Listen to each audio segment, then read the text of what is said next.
I saw that it was a Dolph Lundgren film, and I was like, oh, that sounds great. Um, and so I I just kind of approached it with, I told my agent, I said, can you put in the notes that I could even travel on my own and maybe I can stay in El Paso and just drive in every morning? And she was like, no, we're not going to do that. But I was willing to do that just to get to work on this project and, be so close to home as well. So it was just like, as as a project, it was a win-win from every aspect.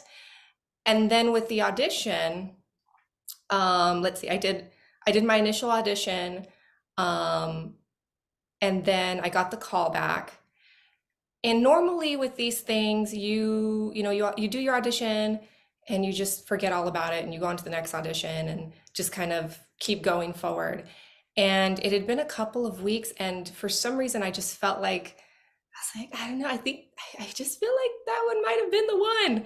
And so I reached out to my agent on Easter of that year. I think it was 2022. Yeah, it's been about a year and a half. And she sent me, she replied, and it was Emma Crocdile, who was one of the producers, had let her know that they wanted to work with me. And so it was just, I was thrilled to say the least. Okay. And Christina, obviously, Dolph Lundgren is a larger than sort of life character.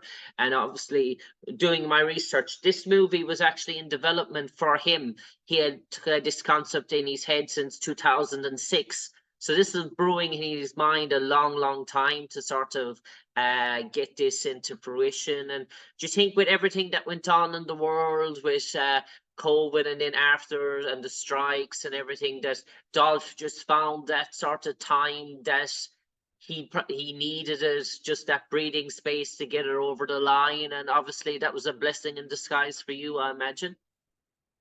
I mean, for me, it was definitely a blessing in disguise.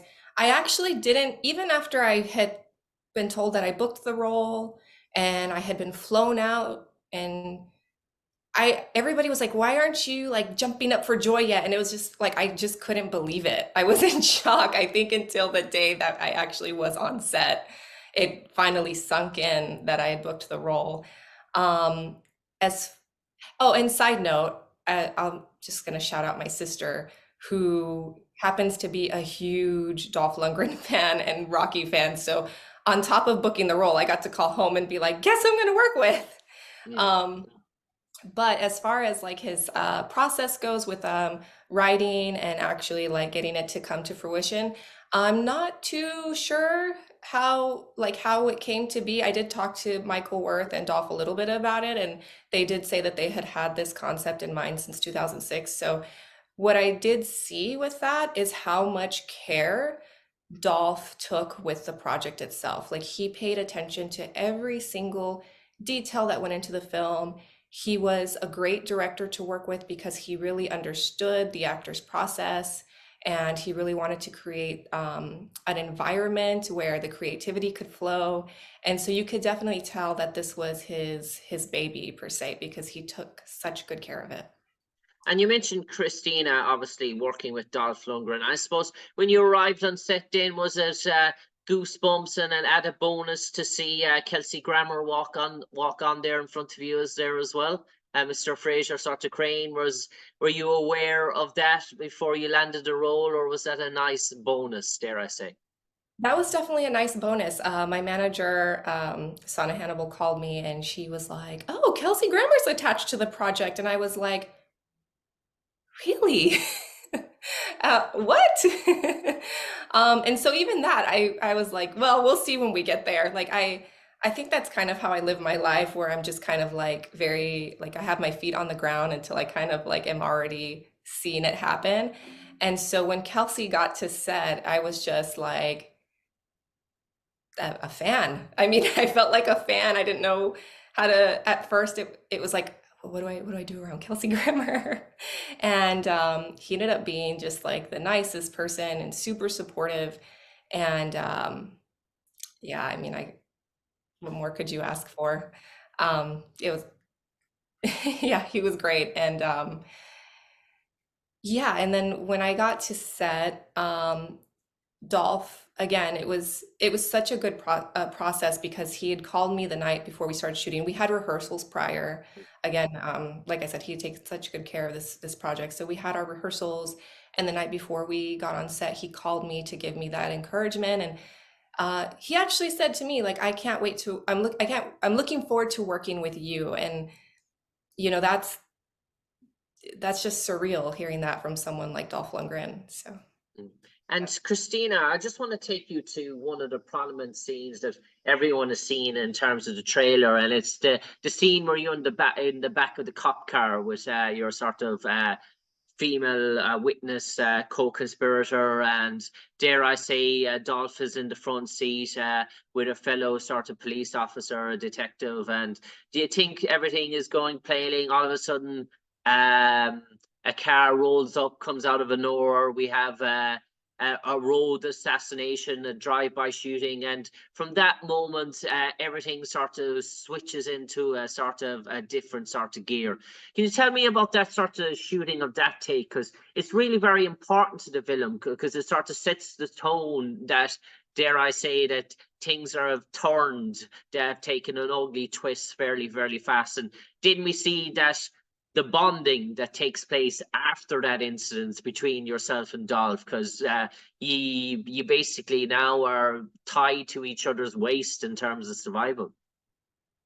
Yeah, I mean, and like you said, that scene was really important, and it was so important that it was actually my initial audition piece um, for the film. And so I felt good that one of the hardest scenes in the film I had already I'd already done in my audition. And so, but man, is it different when you're actually there.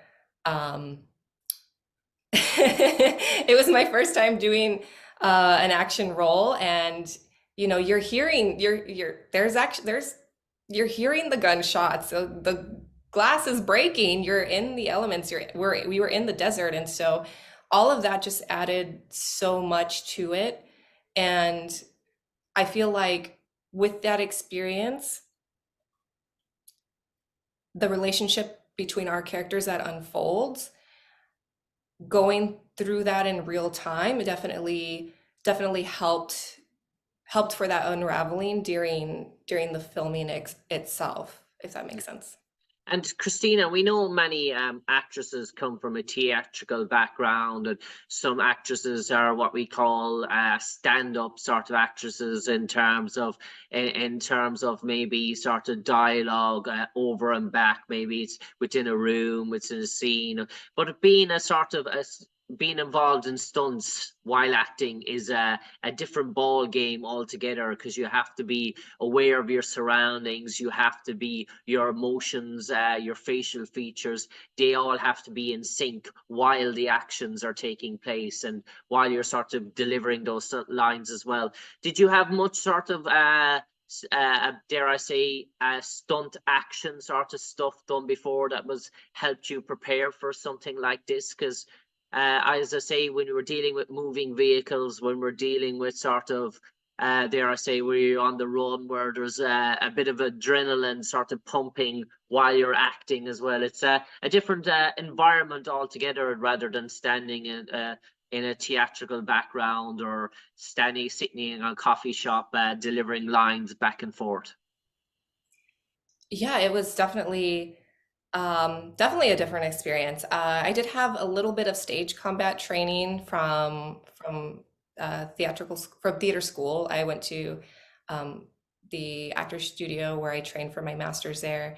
And so, you know, we get the experience that you get is you're in a black box and you're using your imagination to fill up the space, you know, when you're doing theater. And you still take that with you to the set, like in terms of your own preparation that you do for the role. But I mean, being in the middle of the explosions and all the things that are happening, it really adds to the performance because